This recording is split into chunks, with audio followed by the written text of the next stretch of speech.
Assalamualaikum ananda soleh dan soleha. Hari ini kita lanjut ke tema 4 subtema 2 ya. Sebelumnya Ustazah minta maaf ya karena suaranya serak. Ustazah masih batuk-batuk jadi suaranya serak. Afwan ya semua.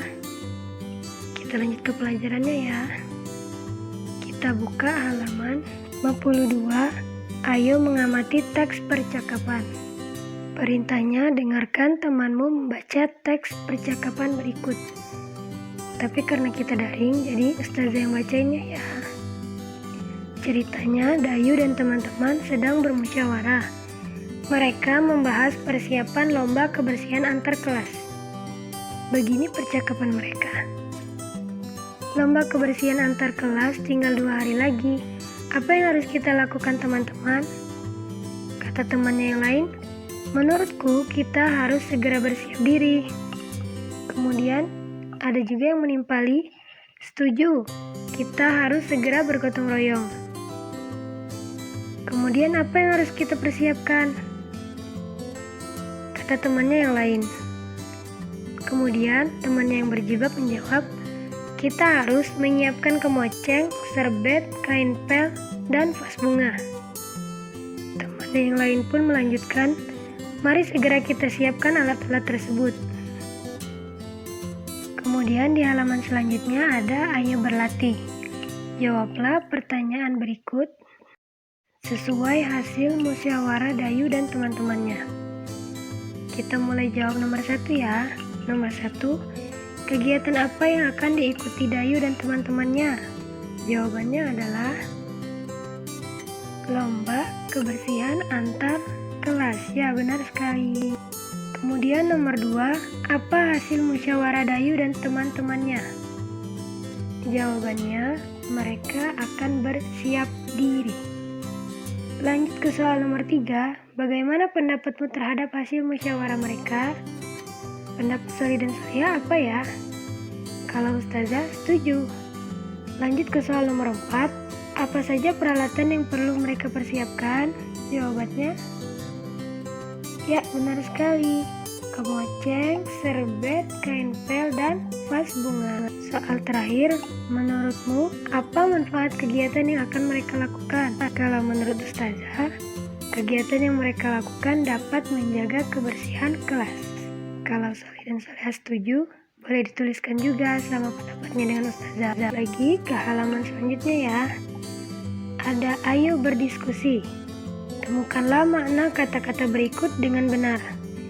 Nah, untuk yang soal ini, silakan Anda kerjakan secara mandiri ya. Kita lanjut ke halaman berikutnya ya, ada ayo mengamati. Dayu dan teman-teman bergotong royong. Bergotong royong mencerminkan sikap hidup dalam kebersamaan. Kebersamaan merupakan wujud dari persatuan. Sikap Dayu dan teman-teman pantas ditiru. Mereka juga menunjukkan sikap kebersamaan dalam kegiatan lain. Tadi sudah Ustazah bacakan. Nanti Ananda Soli dan saya ulangi lagi ya. Kita lanjut ke halaman berikutnya. Di halaman berikutnya ada juga gambar. Ayo kita amati gambar tersebut. Gambar pertama ada 3 orang yang sedang berolahraga bersama-sama. Kemudian yang kedua, gambar ada 4 anak putri yang sedang berbincang-bincang. Yang terakhir, ada anak putri atau ahwat yang sedang bernyanyi bersama-sama. Silakan diteliti gambarnya lagi ya. Kalau sudah, kita jawab pertanyaan-pertanyaan berikut. Tuliskanlah sikap-sikap yang harus dimiliki agar tercipta persatuan di sekolah. Nomor 1, contohnya, mau berbagi dengan teman. Untuk nomor selanjutnya 2, 3, 4, 5, dan 6 silakan Ananda isi secara mandiri ya. Caranya dengan mengamati gambar yang tadi sudah Ustazah jelaskan. Paham Ananda? Di halaman selanjutnya ada gambar anak-anak yang sedang berolahraga. Mereka sedang melakukan gerakan telentang. Caranya, pertama-tama telentang dengan posisi badan lurus. Itu pada gambar yang pertama. Terus yang kemudian gambar kedua, kepala dan pinggang agak ditekuk ke depan. Terakhir, tahan beberapa saat semampunya. Hitung 1 sampai 8. Bisa dipraktekkan ya Ananda Soli dan Solihah, tapi tetap harus dengan pengawasan orang tua. Gerakan selanjutnya ada gerakan miring. Caranya, untuk gambar pertama, berbaring miring dengan kedua kaki lurus seperti gambar A. Kemudian, salah satu kaki diangkat kayak gambar B. Kemudian, tahan beberapa saat semampunya. Silakan dihitung 1 sampai 8. Gambar selanjutnya, salah satu kaki ditekuk ke belakang. Kemudian hitung 1 sampai 8. Sikap yang terakhir, telungkup. Cara melakukannya, pertama-tama telungkup dengan kedua kaki lurus dan kepala menghadap ke bawah, seperti gambar A. Kemudian, salah satu kaki diangkat dan ditahan beberapa saat. Semampunya saja ya Soli dan Solihah. Setelah itu, kedua kaki diangkat dan ditahan beberapa saat semampunya. Bagaimana, mudah bukan Soli dan Solihah? Tapi tetap, kata Taza tadi, harus dengan pengawasan orang tua.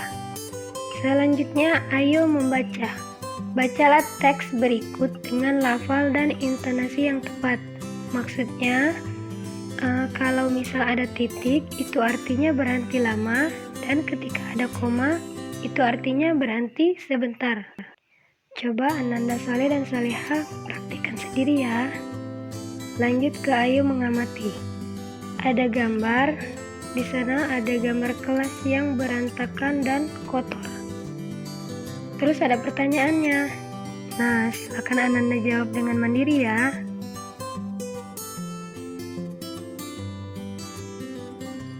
Terakhir ada ayo berlatih. Untuk meningkatkan pemahamanmu, coba kelompokkan bangun-bangun datar berikut. Kelompokkan sesuai dengan banyak sisi, sudut, dan titik sudutnya.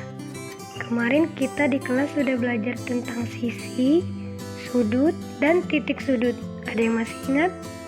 Kalau masih ingat, berarti Ananda Soli dan Solihah bisa menjawab pertanyaan di atas. Mudah kok. Untuk yang berbentuk segi 5 dikelompokkan di sebelah kiri, dan yang berbentuk segi 6 dikelompokkan di sebelah kanan. Pelajaran hari ini sampai di sini ya. Ustazah tutup dengan wassalamualaikum warahmatullahi wabarakatuh.